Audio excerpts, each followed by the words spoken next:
ఇది మార్పు మన చేతుల్లో ఉంది.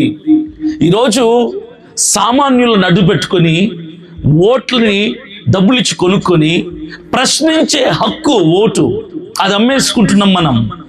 ఎప్పుడైతే నా ఓటు నేను 2000కి 3000కి నీకేస్తానని మాట ఇచ్చాను ఒక పార్టీకి, ఆ రోజున నేను అమ్ముడుపోయా. ఓటు అంటే ప్రశ్నించే హక్కు.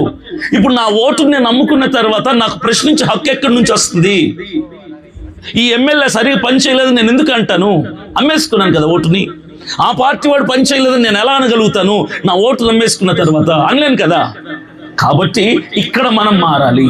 ఇక రెండో విషయానికి వస్తే, రాజకీయాలన్నీ కూడా కుట్రగా మారాయి. ఈరోజు ప్రజలే వాళ్ళ చేతుల్లో ఉన్నటువంటి బొమ్మలు. ప్రజలను అడ్డు పెట్టుకొని రాజకీయాలు చేస్తున్నారు అందరూ కూడా. నేను 1-2 పార్టీలు అని చెప్పాను.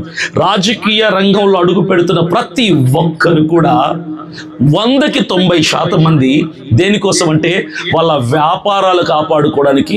ఇది మనకులాగా 1000 రూపాయలు, 1,00,000 రూపాయలు, 2 లక్షల కోట్ల రూపాయల వ్యాపారాలు కాదు వాళ్ళవి. వేల లక్షల కోట్ల వ్యాపారాలు కాపాడుకోవడానికి రాజకీయంలోకి అడుగు పెడుతున్నారు, ఎమ్మెల్యేలు అయిపోతున్నారు. ఎందుకంటే 100 లక్షల కోట్లు ఉంటాయి కదా. రెండవది, వాళ్ళ ఆస్తులు కాపాడుకోవడానికి రాజకీయాల్లోకి వస్తున్నారు. మూడవది, వాళ్ళ మీద ఉన్న కేసుల్ని కొట్టేసుకోవడానికి రాజకీయాల్లోకి వస్తున్నారు. ప్రజల్లోకి వచ్చేసి ప్రజల్ని అమాయకులను చేసి ప్రజల్ని పిచ్చి వాళ్ళని చేసి ఎప్పుడు వస్తారు తెలుసా? నాయకులు మన దగ్గరికి చివరి 6 నెలలు వస్తారు. 4.5 సంవత్సరాలు రారు. ఏ ఎమ్మెల్యే రాడు, ఏ నాయకుడు రాడు. బాబు, మీ గ్రామంలో ఏమైనా అవసరాలు ఉన్నాయా? సమస్యలు ఉన్నాయా? అమ్మా, స్కూల్ ఉందా? హాస్పిటల్ ఉందా? అంగన్వాడీ ఉందా? నీళ్లు సరిగ్గా అందుతున్నాయా? ఏమైనా సమస్యలు, ప్రభుత్వ పథకాలు, రైతు భరోసా అందుతుందా? తల్లికి వందనం అందుతుందా? ఫీజు రియంబర్స్మెంట్లు వస్తున్నాయా? ఇవి అడగటానికి మన దగ్గరికి నాయకులు రాట్లా.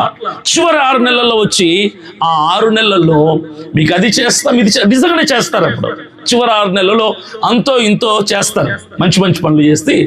4.5 సంవత్సరాలు చేయనిది ఈ 6 నెలల్లో చేసినట్టు చూపించి మన ఓటుని మాయ చేసి లాక్కుంటున్నారు. ఇది పొలిటికల్ డ్రామా. ఇది వీళ్ళకి మన సమస్యలు తెలీదు, పేదవాడి సమస్యలు తెలీదు, పేదవాడి కష్టం తెలీదు. వాళ్ళు ఇష్టం వచ్చినట్టుగా వాళ్ళు అసెంబ్లీలో కూర్చొని వాళ్ళ డబ్బుల్ని, ఆస్తులు కాపాడుకుంటున్నారు.